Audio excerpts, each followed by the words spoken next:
Eventually he would enter into Jannah. So he eases the Prophet ﷺ in that way. What about when the Prophet ﷺ becomes physically sick? The Prophet ﷺ, when he became sick, he said, Jibreel came to me and said to me, Ya Muhammad, oh Muhammad, ishtakait, are you feeling ill? Are you sick? And I said, Na'am. I said, yes. So he said, Jibreel started to rub his hand on my face and on my chest and said, Bismillahi arqika min kulli shay'in yu'dhika. In the name of Allah, I seek a cure for you from everything that is harming you. Min sharri kulli nafsin aw aynin aw hasid. From the evil of any evil person or any envious eye. Allah yashfika. May Allah cure you. Bismillahi arqika. In the name of Allah, I seek a cure for you. But what's it like when Jibreel decides to tell the Prophet ﷺ something, when he gives him life advice? Now this narration that I'm about to share with you is towards the end of the life of the Prophet ﷺ. Jibreel comes to the Prophet ﷺ and he says, Ya Muhammad, O Muhammad. Now by the way, does Allah ever say to the Prophet ﷺ, Ya Muhammad in the Quran? No. Ya Nabi Allah, Ya Rasulullah, O Prophet of God, O Messenger of God. So why is it that Jibreel has the audacity to say, Ya Muhammad? In fact, the scholars say when Jibreel says, Ya Muhammad, he's telling the Prophet ﷺ, this is outside of the capacity of revelation. What I'm about to say to you is from me, Jibreel, to you, Muhammad. So that's the only time he doesn't say, Ya Rasulullah, is when I want to tell you something just between me and you now. Okay? So he says, Ya Muhammad. 5 advices here. عِشْ مَا شِئْتَ فَإِنَّكَ مَيِّتٌ. Live as you will, but know that one day you're going to die. One day you're going to die. He says, وَحْبِبْ مَا شِئْتَ فَإِنَّكَ مُفَارِقُ. Love whom you will, but know that one day you will be separated from that person. وَاعْمَلْ مَا شِئْتَ فَإِنَّكَ مَجْزِيٌّ بِهِ.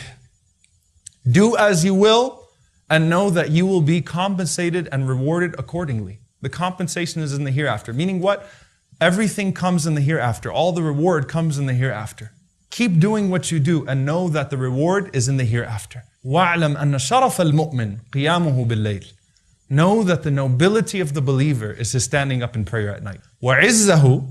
And as for his dignity, إِسْتِغْنَاؤُهُ عَنِ النَّاسِ.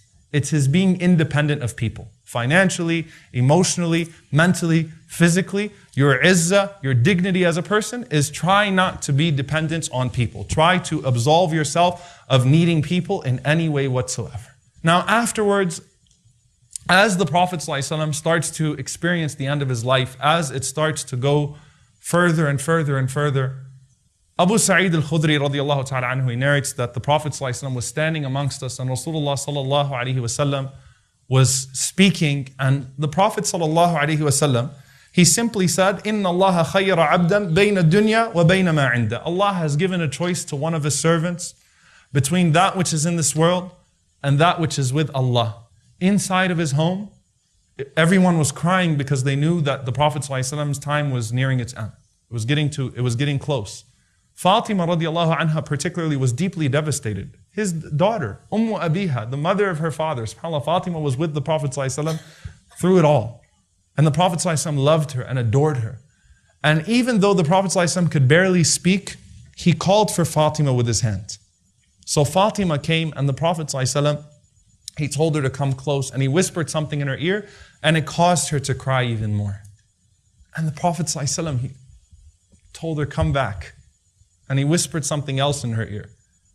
And she just burst into laughter. And Aisha radiallahu anha was watching all of this. She was perplexed by it. Like, why did you cry and then laugh so suddenly? So she kept pushing Fatima. What did he tell you? What did he tell you? What did he tell you? So finally Fatima gave in and she said that the first time he told me that Jibreel usually reviews the Quran with me once in Ramadan. This year he did it twice. Which means at-tamakkun fil wahi. It means solidifying the revelation. And so I don't think I'm going to make it past the sickness. Aisha radiallahu anha then, she was, moving the Prophet ﷺ where he needed to be moved. She held the Prophet ﷺ tight and Rasulullah ﷺ was leaning against her chest. And Rasulullah ﷺ, his eyes fell to the side on Abdurrahman ibn Abi Bakr radiallahu anhu, her brother, and he had a siwak in his pocket. And Aisha says the Prophet ﷺ's eyes fell on it, and so I knew that he wanted it. So I said to Rasulullah ﷺ, you want that toothbrush, the siwak? And the Prophet ﷺ, he nodded his head. So Abdurrahman gave it to her and it still wasn't used. So she chewed it and she softened it and she put it in the mouth of the Prophet ﷺ. Now what's so symbolic about that is that the Prophet ﷺ, he used to brush his teeth before every single prayer because he wanted to have fresh breath when he met Allah 5 times a day. He said if he could make it mandatory on us, he would. But he knows it would be a hardship. So he always brushes his teeth before he meets Allah.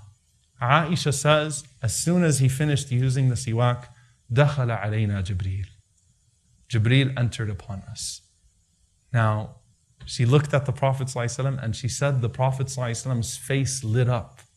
And Jibreel alayhi salam said to the Prophet ﷺ, the one who gave him all those advices we talked about, he said to him, look, I'm here to give you a choice.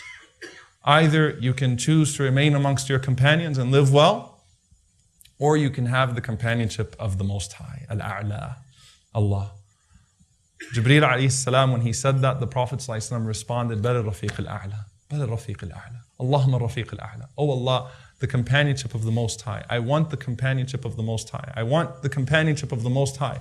Aisha radiallahu anha, she says that the Prophet ﷺ's soul left his body as he was saying, Ar-Rafiq al-A'la, the Most High, the companionship of the Most High. His hand fell and the Prophet ﷺ died. Aisha radiallahu anha, when that happened, she screamed.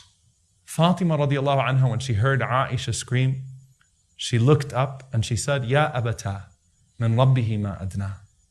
Oh my dear father, how close you are now to your Lord. Ya abata, ila Jibreel nan'a. Oh my dear father, to Jibreel we announce your death. Ya abata, jannatul firdausi ma'wa.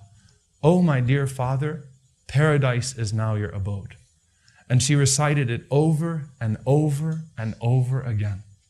That how close you are now to Allah. To Jibreel we announce that you've departed. And Jannatul Firdaus is now your place.